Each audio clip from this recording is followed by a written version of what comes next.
Open any feed and you will hit a wall of must-read lists promising to secure your success in your 20s. Reading 20 standard nonfiction books takes roughly 100 to 150 hours. In a decade where your free time is heavily compressed, that is a massive allocation of resources.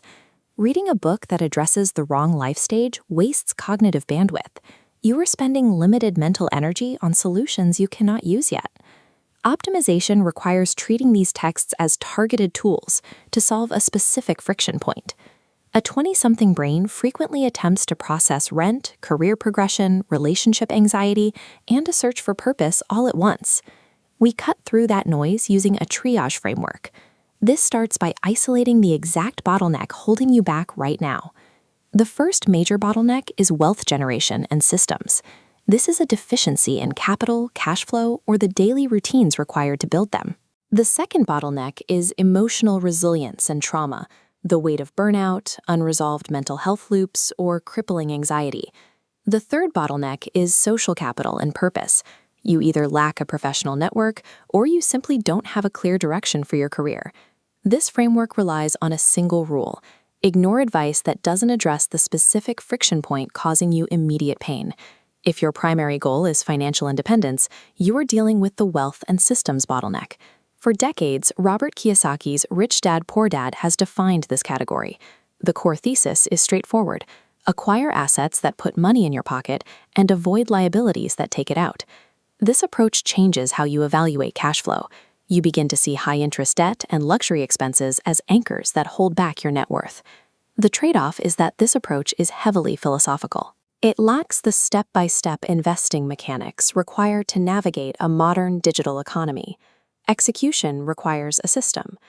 James Clear's Atomic Habits provides one through the mathematics of compounding, getting 1% better every day. This chart shows how those gains stack. Improving by just 1% daily turns that minor effort into a 37 times improvement by the end of a single year. This requires brutal daily consistency. Because the results are invisible in the short term, many people quit before the curve begins to spike. Wealth books provide the map, while system books provide your daily walking speed. You must identify which one you are currently missing. If you are dealing with burnout, relationship friction, or severe career anxiety, your bottleneck is emotional. Books like You Can Heal Your Life by Louise Hay provide a framework for confronting childhood and relationship trauma head-on. Doing this work prevents deep-seated triggers from dictating your adult behavior. However, this is a slow, uncomfortable process that offers no quick productivity fix. To manage external social pressures, you shift toward detachment frameworks, such as the courage to be disliked or the subtle art of not giving a fuck. The goal of detachment is to achieve immunity to peer judgment and social media FOMO.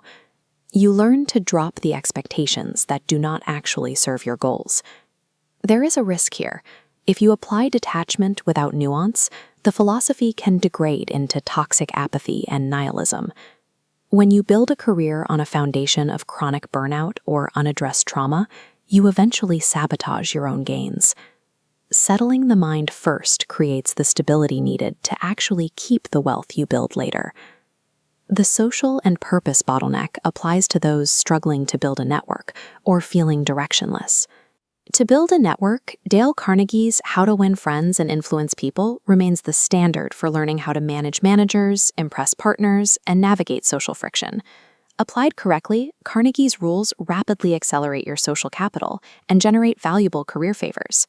If you apply these techniques without genuine intent, you will appear manipulative. Most people can sense when they are being social engineered. If the problem is direction, you need philosophical grounding. Paulo Coelho's The Alchemist addresses the pursuit of personal meaning. Reading it forces clarity on what you actually desire, separating your genuine ambitions from the expectations placed on you by others.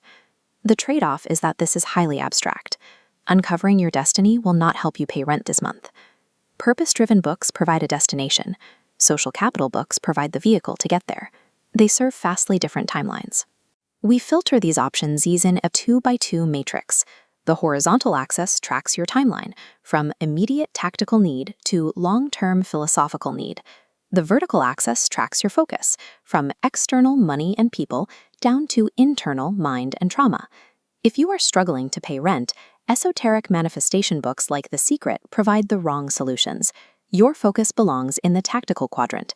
Conversely, if you are financially successful but chronically anxious, avoid high-grind productivity manuals like Tools of Titans. You need internal emotional regulation. Success in your 20s requires balancing the internal with the external, based strictly on whichever quadrant is currently in crisis. Identify the single biggest point of friction in your life today.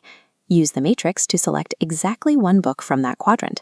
Apply the 90-day rule. Execute the framework from that single book for 90 days before you pick up another one. Treat these books as software updates for your brain. Only install the patch when the system actually requires it.